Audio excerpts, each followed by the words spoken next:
So hello guys, welcome back to the channel Aakash discovery.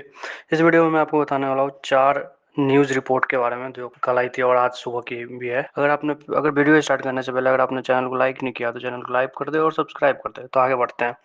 सबसे पहला report है, government पूरा इंडिया में चल रहा था कि इंडिया में हो सकता है कि लॉकडाउन लग जाएगा, क्योंकि जो पीएम मोदी ने बोला था कि हालात कोविड जैसे हालात है, सबको लगा था कि लॉकडाउन लगने वाला है। लेकिन आज ही सुबह गवर्नमेंट ने फाइनेंस मिनिस्टर है निर्मला सीतारमण, उन्होंने सब डिनाइज कर दिया और बोला कि गवर्नमेंट डिसमिस लॉकडाउन।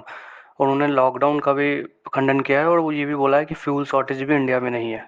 और उसके बाद अपने जो हरदीप पुरी है, उन्होंने भी आकर ये जो रिमर्स फैल रहे थे लगातार कि इंडिया में हो सकता है कि लॉकडाउन आने वाले समय में लॉकडाउन लग जाएगा, क्योंकि फ्यूल की शॉर्टेज हो रही है, गैस की एलपीजी की शॉर्टेज हो रही है। तो आने वाले समय में हो सकता है कि इंडिया में लॉकडाउन लगे। तो इस सभी बातों को आकर अपने जो मिनिस्टर थे, फाइनेंस मिनिस्टर है, उन्होंने इस सभी रूमर्स को एक साथ खंडन किया है, यानी कि इन सभी रूमर्स को गलत बताया है। और दूसरा रिपोर्ट ये है कि जैसे आप लोगों को पता है कि ईरान और यूएस का जो वॉर चल रहा है इजराइल का, उसमें जो पाकिस्तान है वो इंटरवेंशन करके मीडिएटर बना हुआ है और युद्ध रुकवाने का।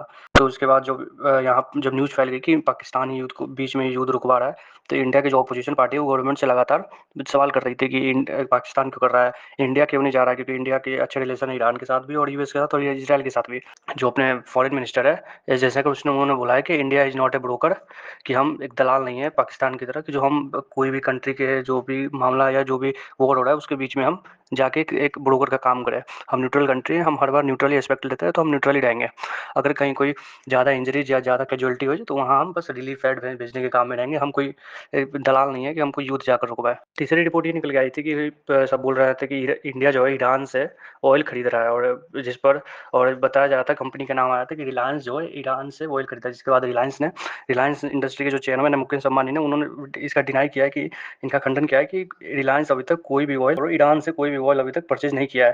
ये सभी जो बातें निकल रही थी या जो भी खबर निकल रही थी कि रिलायंस जो है ईरान से ऑयल परचेज कर रहा है, ये सभी गलत है। और चौथी रिपोर्ट ये है कि जब आपको पता होगा कि ट्रंप ने कुछ दिन पहले टाकू करने के एक इसमें मतलब युद्ध से पीछे हटने के लिए खुद का एक रिमोट फहरा दिया। तो वो बोला था कि मैं 5 दिन का एक विवर दे रहा हूँ ईरान को, और जो उसका पावर प्लांट है, न्यूक्लियर पावर प्लांट है, उस पर यूएस अटैक नहीं करेगा, इजराइल अटैक नहीं करेगा। उसके बाद भी जब अगले दिन भी जो ईरान का न्यूक्लियर पावर प्लांट था उस पर अटैक हुआ ही था। लेकिन उसके बाद जब कल ट्रंप ने फिर बोला है कि ट्रंप ने 10 दिन के लिए ये जो डेडलाइन थी, 5 दिन की डेडलाइन थी, उसको एक्सटेंड करके 10 दिन कर दिया है। उस पर यूएस और इजराइल अटैक नहीं करेगा। अगर इस पर कुछ नई बातें निकलती है या कोई नई जियोपॉलिटिक्स बातें होती है या कोई नई रिपोर्ट आती है तो मैं आपको बताता रहूँगा। तो हम इस वीडियो को यहाँ पर एंड करते हैं। Thank you for watching. अगर आपने लाइक और सब्सक्राइब नहीं किया है तो लाइक और सब्सक्राइब जरूर करते हैं।